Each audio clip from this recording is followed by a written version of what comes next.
Welcome to Sammie's Treasures, Revealing the Jewels of Autism, Episode 2, July 2019. Hi, I'm Susan Oros. I'm Sammie's mom. Sammie is considered to be a nonverbal autistic. She is really more, in fact, a beyond verbal, meaning that she does understand language, but she cannot execute the motor planning in order to consistently speak. She is also considered by some non-speaking, which is probably a more accurate term to describe these autists. So the way this works is that we have a soul-to-soul connection, and I join her consciousness through my soul consciousness. And as I have expanded and grown and connected to my light body, our connection has become more intricate. She is from a collective consciousness, a collective that I call the autists of the 7 higher heavens. And because I physically live with her, I am obviously more able to connect with Sammie, and through her vastness, I'm then able to connect with the autists of the 7 higher heavens. They do operate as a collective consciousness, as humanity is also supposed to operate as a collective. So this podcast is inspired by Sammie. Sammie's intentions for these podcasts are that the listeners will hear and feel my transmissions with clarity and focus. They will listen with their hearts. They will experience non-judgment. They will experience states of non-duality. They will experience the pure tones of love, which comes from the 0-point field. These messages and transmissions will assist in shifting consciousness to the new platform. Today's topic is humility, empathy, and the love of humanity. Interesting that she gave me this topic probably about a month ago after I had actually completed our first episode, and I had changed the title to Empathy, Humility, and the Love of Humanity. When I received the information, as other people will also note when they receive transmissions, is that you kind of get all the information at once, and so I could feel what the message was trying to convey, the intention of the message. So I felt that maybe it would be better to start with empathy. But Sammie made it clear today that she wanted to talk first about humility and how the human has been, let's say, desecrated to believe that we are less than. So I'm going to talk about humility first from the perspective of what this word hum means. So hum, H-U-M, which is in the prefix for human, humble, humility, and even humiliate. So hum in Latin is actually just means ground or earth. And so human is an earthly being, or a being that is grounded. And when we look at this word humility, when I looked up the definition, the World Wide Web, right, it's defined as a modest or low view of one's own importance, humbleness. they call it. And an example, according to this one web dictionary, was that he needs the humility to accept that their way may be better. Synonyms are modesty, humbleness, modestness, meekness, lack of pride, lack of vanity, diffidence, unassertiveness. Humility, this is from Wikipedia, humility is the quality of being humble. Humility as a low self-regard and sense of unworthiness. Humility is an outward expression of an appropriate inner or self-regard and is contrasted with humiliation, which is an imposition often external of shame upon a person.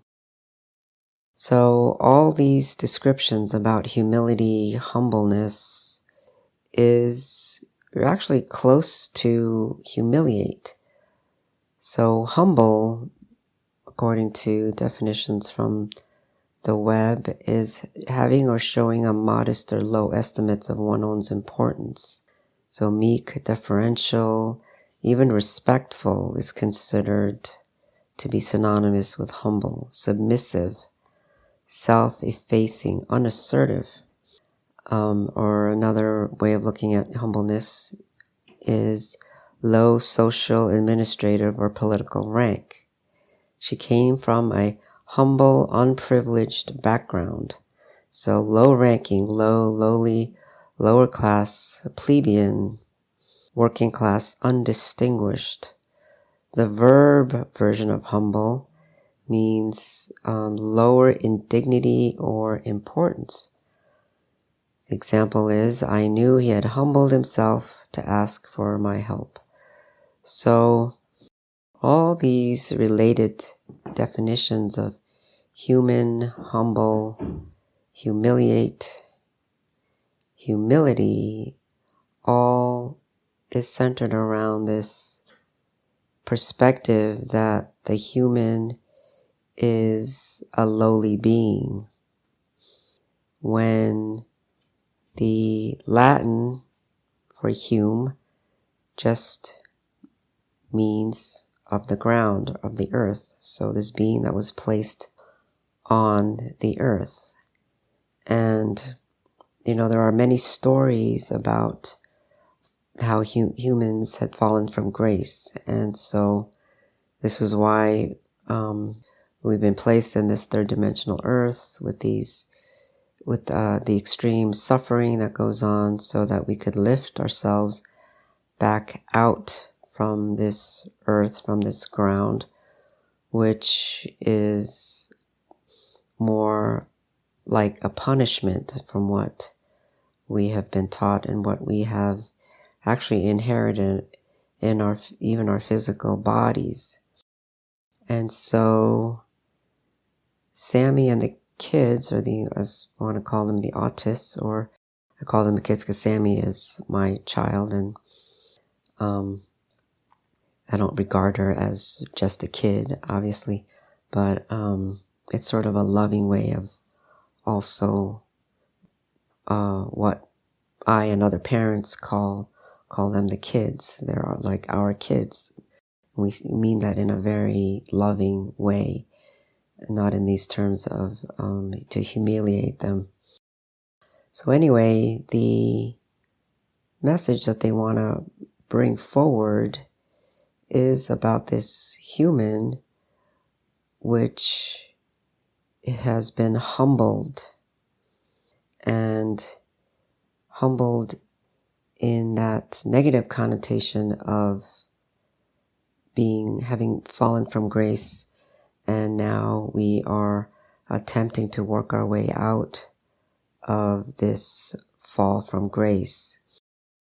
And whether you believe that or not, whether you believe in some of the religious stories of what is handed to us, this perspective really has become a trap for us, because in essence, we are desecrating ourselves by maintaining this perspective, and seemingly no matter how much good we do or how much we may practice spiritual practices or practice a faith, a religion, it's almost like being stuck in this wheel where we're continuously trying to lift ourselves out of that. And so long as we continue, however, to even allow these vibrations of these words to be embedded into our very flesh, that the human is less than, to have humility means that we must have a low view of ourselves, that all of those kinds of patterns and foundations continues to keep us in that desecrated state.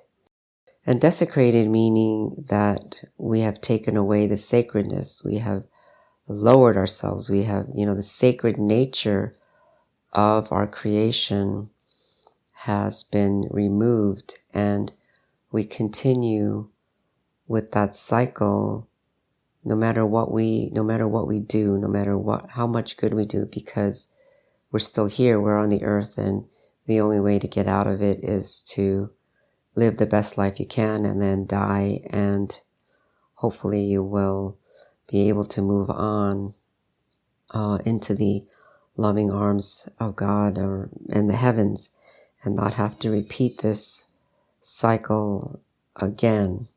So that is the part about humility that they want to convey, and keep that in mind for a moment. And let's talk a little bit about empathy. And these pieces will all be tied together. But empathy is defined as the ability to understand and share the feelings of another. The synonyms are affinity with, rapport with, sympathy with, understanding of, sensitivity towards. The term empathy is used to describe a wide range of experiences. Emotion researchers generally define empathy as the ability to sense other people's emotions, coupled with the ability to imagine what someone else might be thinking or feeling. Well, many of you listening to this, I'm guessing that you sense that there is a definition of the autist as not having empathy. That is almost a criteria for autism, and I believe a very much a stereotypical perspective of autism. And I probably had the same perception myself before I had Sammie, and before I came to understand her better, that being autistic means that you can't experience the feelings of others. You are shut away from other people's emotions and locked in your own world, and that you cannot empathize or sympathize with how other people feel. And those of you who are parents and work with autistics in professional settings, probably, well, I don't know if all of you, but people who know our autistics well, know that they do show signs of empathy and lovingness when you can meet them where they are. But that's not the path that Sammie wants to go with this. She wants to talk about empathy and also neurological patterning. So some of you may be aware of the research that's taken place in the last decade or so with regard to mirror neurons. So mirror neurons are essentially a neurological, let's say, mechanism, for lack of a better word at this point, whereby I think they found it in apes as well. So in primates, at least what I read in Wikipedia, that when primates observe another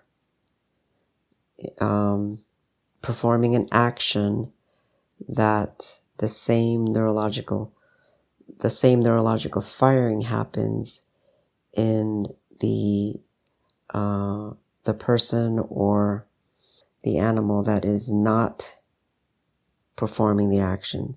So it's as if just by observing someone else performing an action, or the same neurons in your own body would fire.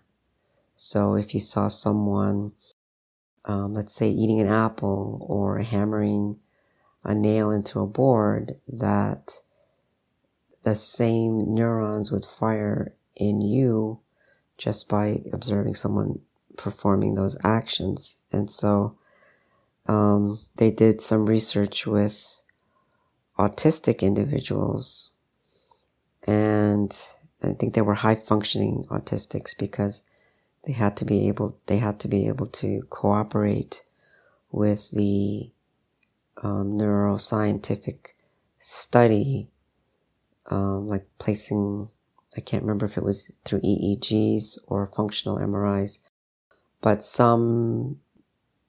there had to be a level of understanding and cooperation with the research process. And so they did the research with those considered, quote, high functioning autism, and they found that the mirror neuron activity was either low or non-existent for these individuals. And you can, as a parent, I can understand where that mirror neuron functioning would be important in teaching your child, because it seems to be related to be able to also imitate. And when we are raising our children, by the time they're 9 to 12 months old, or in their toddler years, kids learn to imitate, or they imitate, so that we can teach them new skills. You hear Sammie in the background. So it's you can see where it plays an important role in the teaching of our human, our skills in this, what we've been in this third dimensional reality, and how we pass on skills by the act of these mirror neurons. And if your child can't imitate, then it makes it difficult to teach them. And certainly I remember Sammie had that problem, and her imitation is still not, I would say she has some imitation ability. It's not always great, but probably also depends on her level of focus. And so I remember even shortly after she'd been diagnosed with autism, I tried to teach her sign language. And so I would do the signs like water or more or want, those kinds of basic signs that we teach very young children. And I would show her the sign, and then I would hand over hand do it with her, like if she wanted to go out somewhere, showing her the sign out, that we could go out the door, those kinds of things. And I remember she had a hard time learning that. She was fine. She would willingly give me her hands to have me perform the motor function with her hands. But if I left her to do it on her own, she would put her hands out to me as if she wanted me to perform the action. And so there was that difficulty in conveying what I was trying to get her to do. And so we've extrapolated that understanding to almost, I guess, prove that autistic individuals are not able to that they don't have empathy and they don't feel what others feel. Now, there's lots of issues with that line of thinking and extrapolating those scientific neuroscientific studies, because one, Sammie is saying you're only looking at the neurological firing, a pattern that ran through, that person's body by observing an action. And number two, she wants to convey that empathy is not just about neurons and neurons firing. Empathy is an extension of compassion, which really comes from the soul. And she raises the question, so what about individuals who are considered to be sociopathic or psychopathic? If you were to observe their mirror neurons, and their mirror neurons fire by observing an action, does that mean that they have empathy? Probably not, because they demonstrate that they are definitely cut off, because they're cut off from their soul essence, their soul nature. And so she's saying, don't extrapolate that research to us as autistics, that we do not have empathy. Because if you really understood the sharing of emotions or feeling emotions, it's much more than neurons.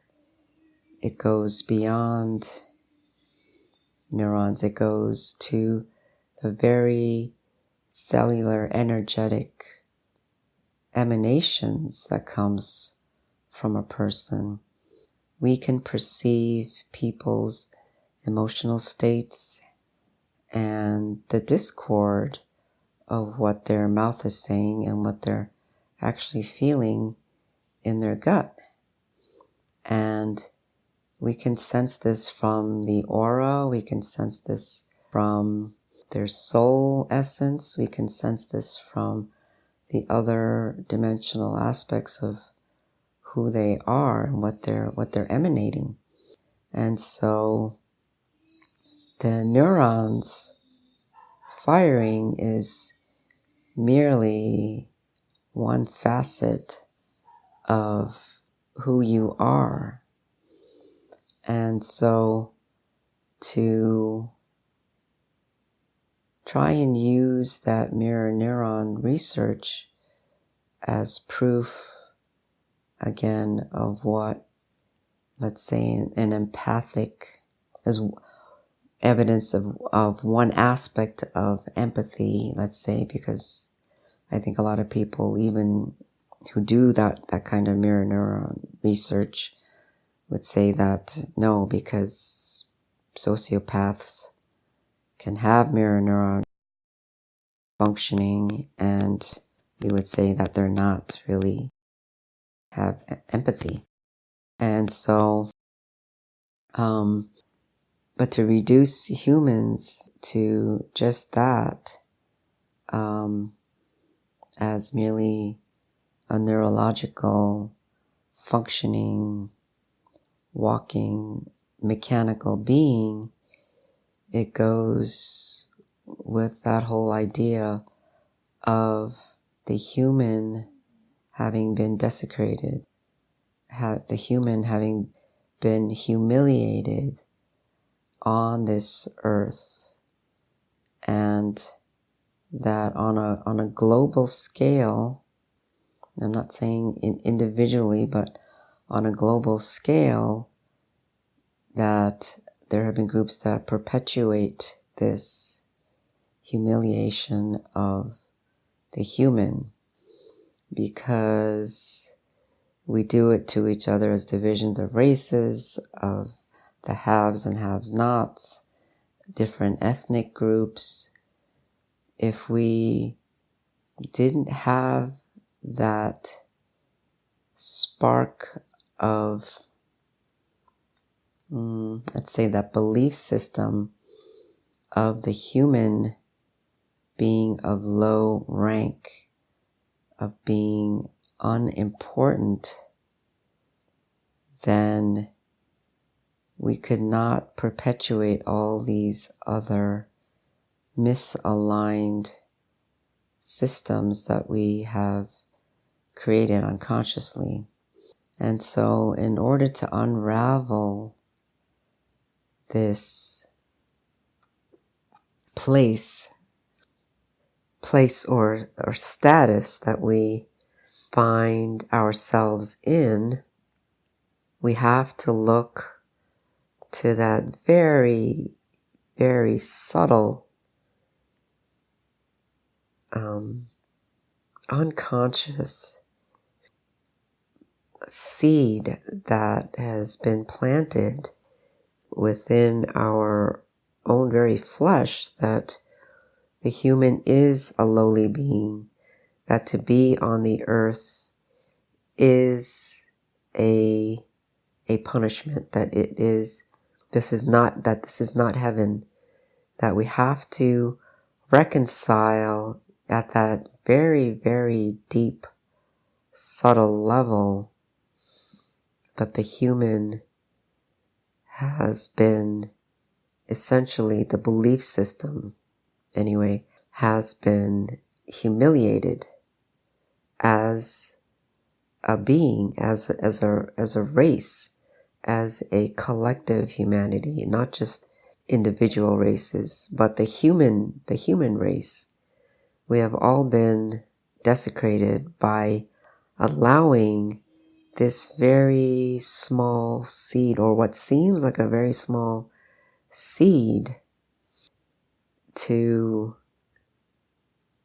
lower the status of human beings in this universe to one that is less than, that is unworthy, and to even think of ourselves as being an expression of God, that is somehow arrogant. Because if we look at that word hume, again from Latin, which just simply means ground or earth, this being that was just placed on the earth, that was grounded in essence.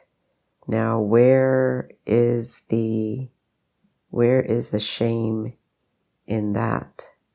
That God created this 12th dimensional being with 12 strands of DNA to be placed upon the earth.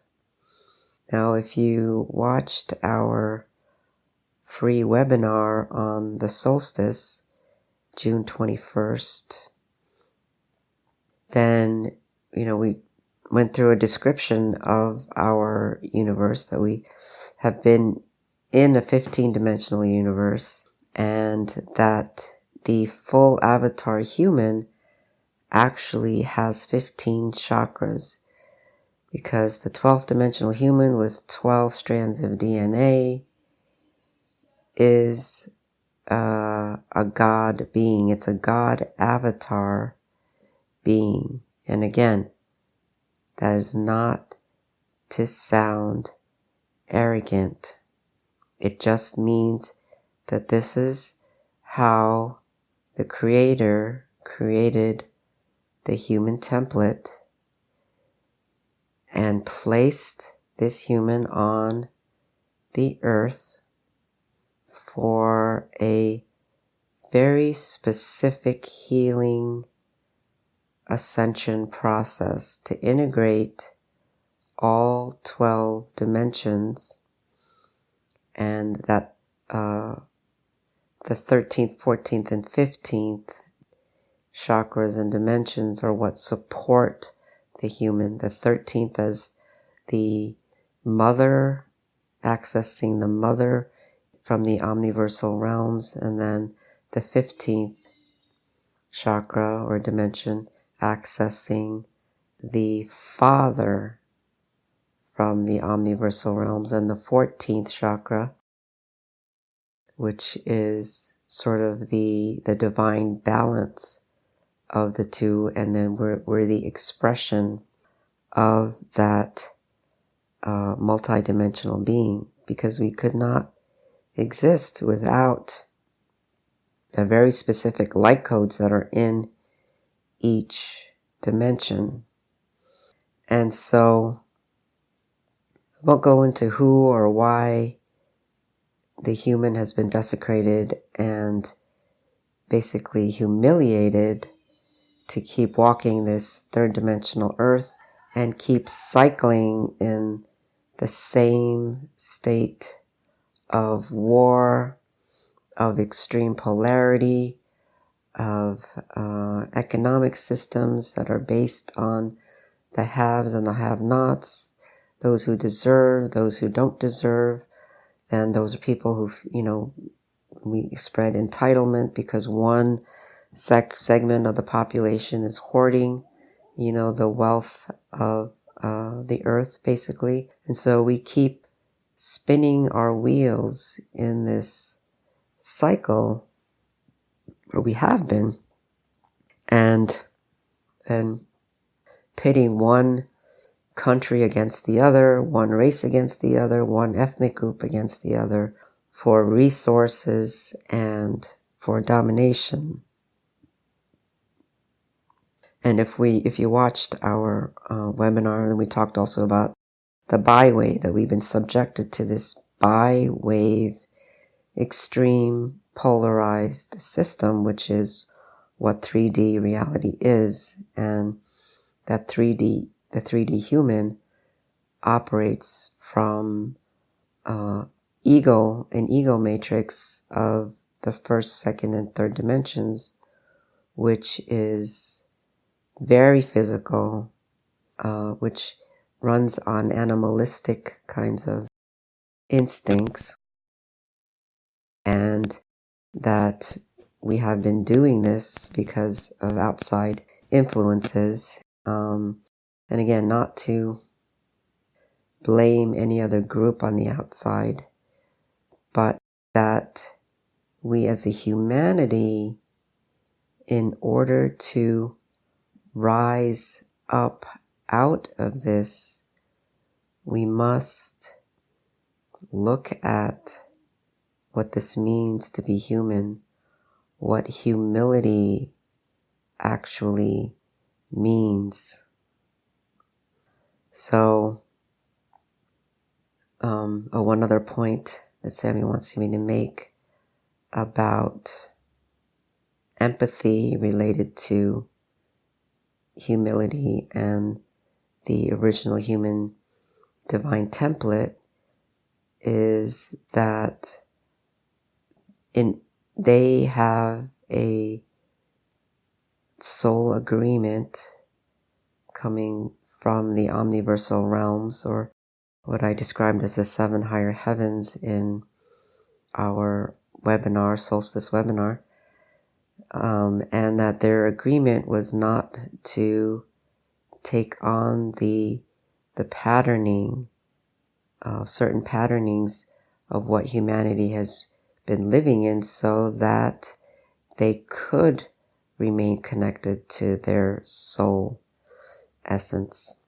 And part of that is they did turn off some genes, and some scientists who are doing DNA research are saying that part of the cause of autism is because they have gene deletions, and it could be up to, I don't know how many they're up to now, but how many number of genes that could be involved in this. And Sammie is saying that at the soul level, that there was it was done on purpose from their perspective.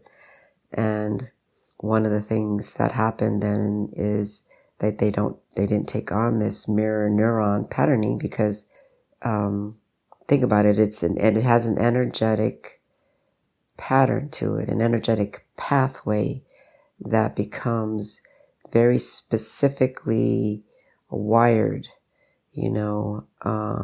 and so this is what has kept humanity in the same loops, because we keep passing on these neurological wirings, these patternings, we keep teaching the same thing over and over again. This is what you must do. This is what you must do in order to survive in this world. This is the way it is. And so, that was part of their process in coming here, in connecting, not necessarily embodying to this physical form, but being connected to this physical form, that they had to turn off that system, so to speak.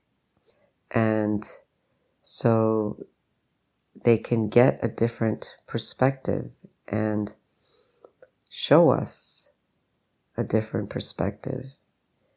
And like Sammie, and I know many other people are picking that up from the autistics as well, that work with them, that they often maybe mirror our emotional states back to you. And so again, it's at an energetic level. They're feeling at that, what Sammie's saying right now is at an omnipresence level, feeling the discord in someone else's body, feeling the lie and the inauthentic nature of how a person is operating. And so when they feel that kind of discord emanating from someone's auric field, then it can be confusing for them. And so they can become misaligned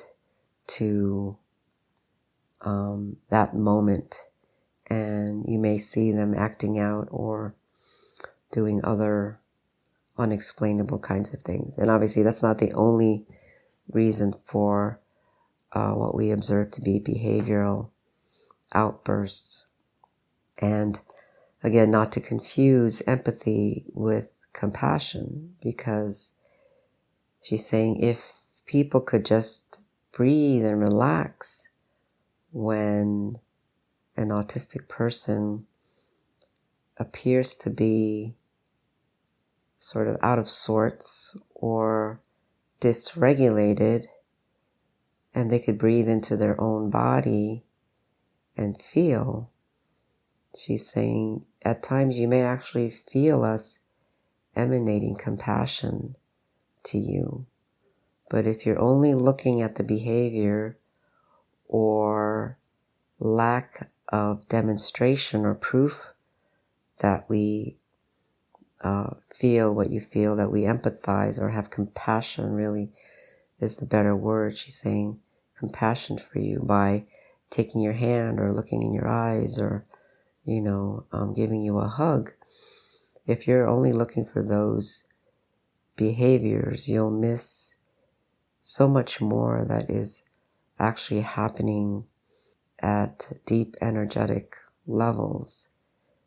And so, even spiritual people who are communicating and writing about or whatever, that we're all energy, we're really a unified field, where we're just emanations, or we're just vibrational tones, or we're sound, that if you could really tune into all that sound and that noise that's going on around you, people, then you would feel the discord that we experience, because this world is just vibrating in random chaos at times.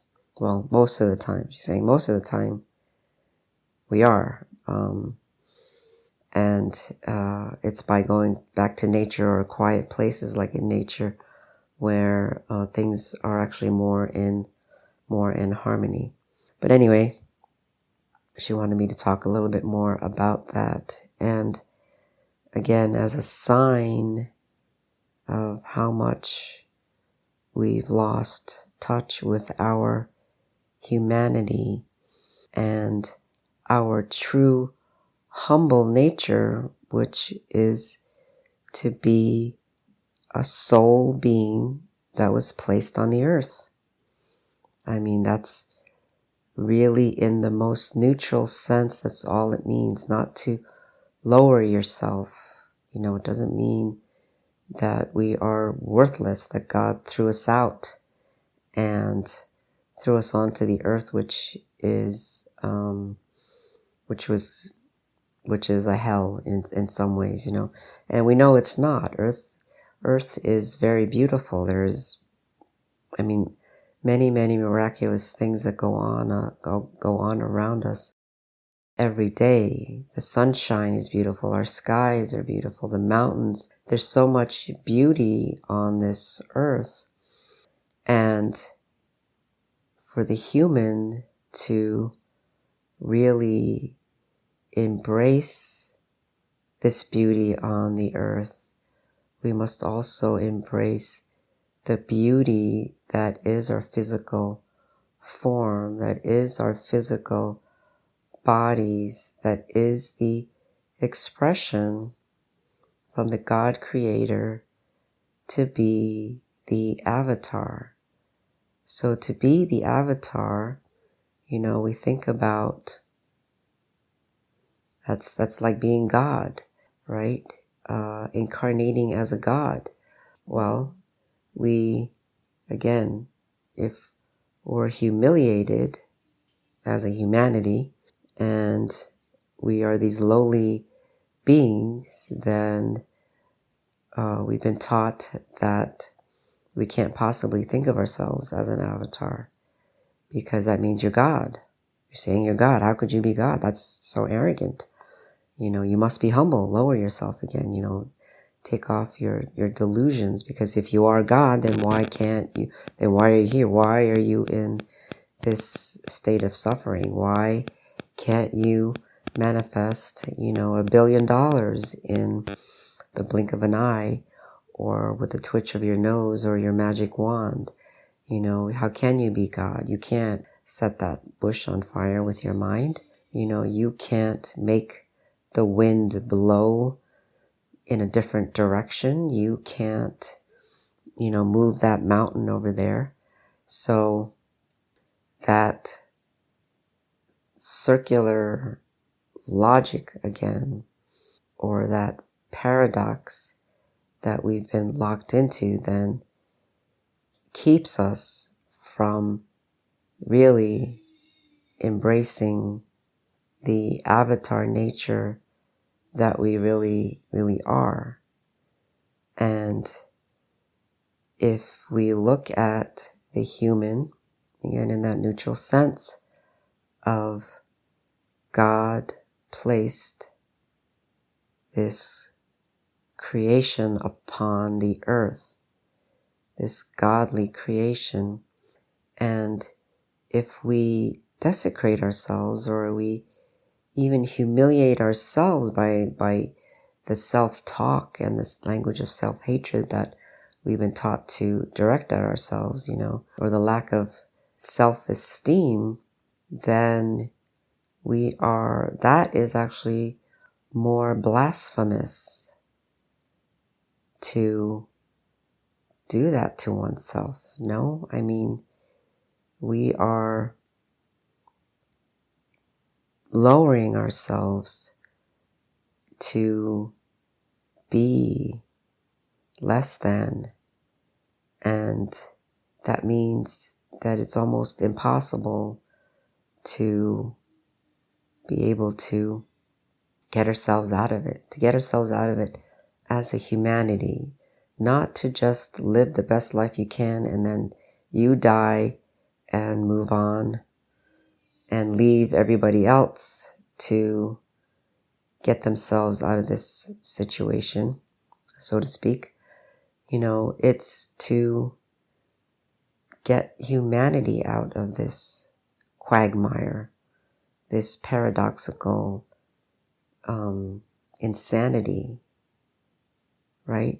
Because it does become insane after a while when you've been working really hard to be a good person and to still feel like you're unworthy, because running through us is this definition that we are less than, that to have humility, we must have a modest or low view of our own importance, right? And so, what does it mean to be the avatar? What does it mean to be the God creation that has been placed on the earth? It means that we wear humility, and humility meaning just that we're a soul being as an expression of the God creator that was placed upon the earth, and that as that soul being, we're here to be the experiencer for the God source, because when we are operating in that totally open source system where we're fully connected as the avatar, then we are the eyes, we are the ears, we are the taste, we are the smell, we are the feeling body for God. And to continue to lower ourselves, then we actually cut ourselves off. We have been cutting ourselves off. And so humility means wear your soul nature. Be the soul that you came to be. And this is actually also taught in a body of work that I had really enjoyed doing, which is by Connie Kaplan, called The Invisible Garment.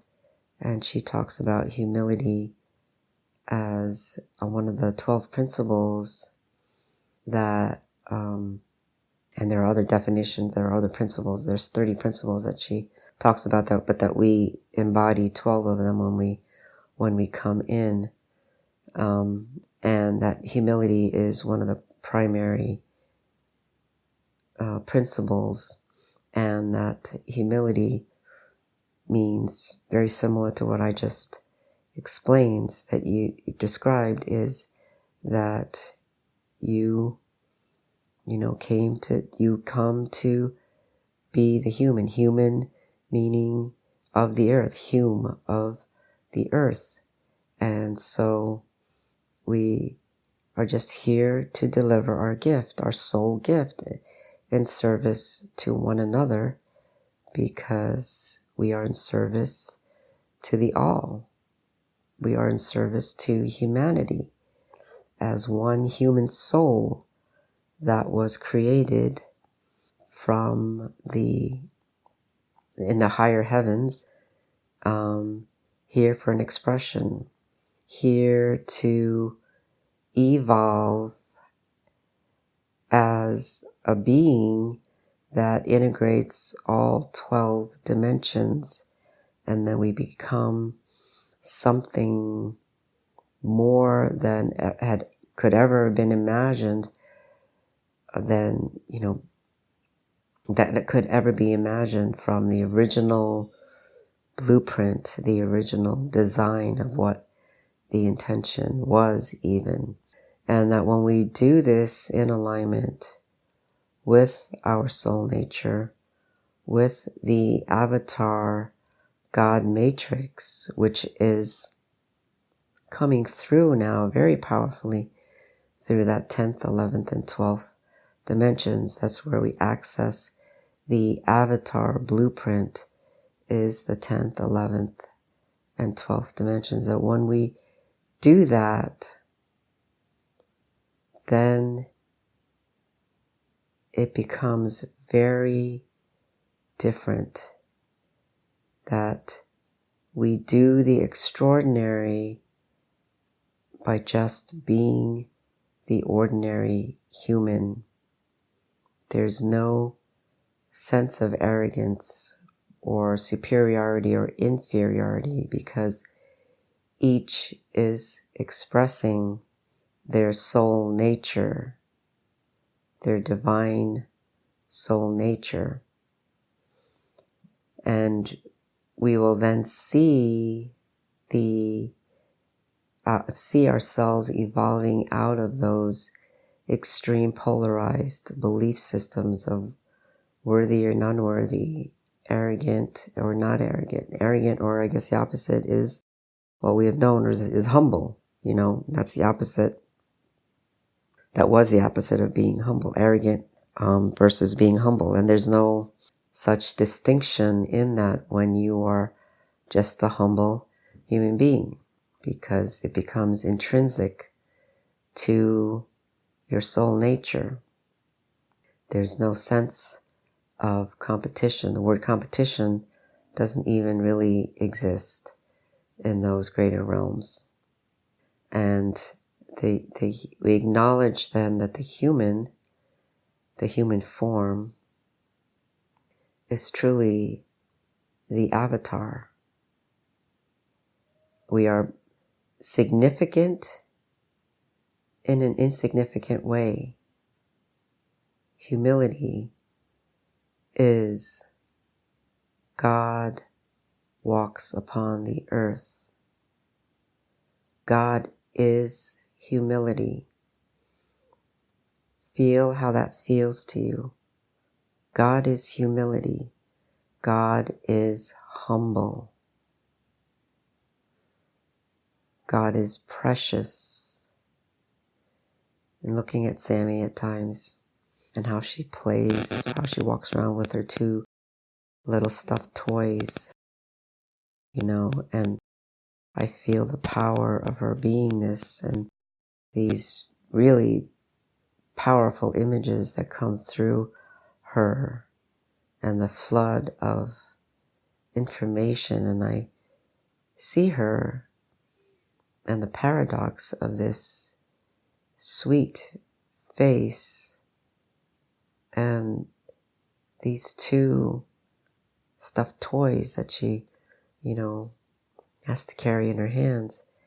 That sense of innocence that is still there, and is still there for many, many of our kids. I know many other kids or parents describe their older children autistic, or others like my Christopher with Down syndrome, right? That even as adults, they carry that sense of innocence and childlike wonder.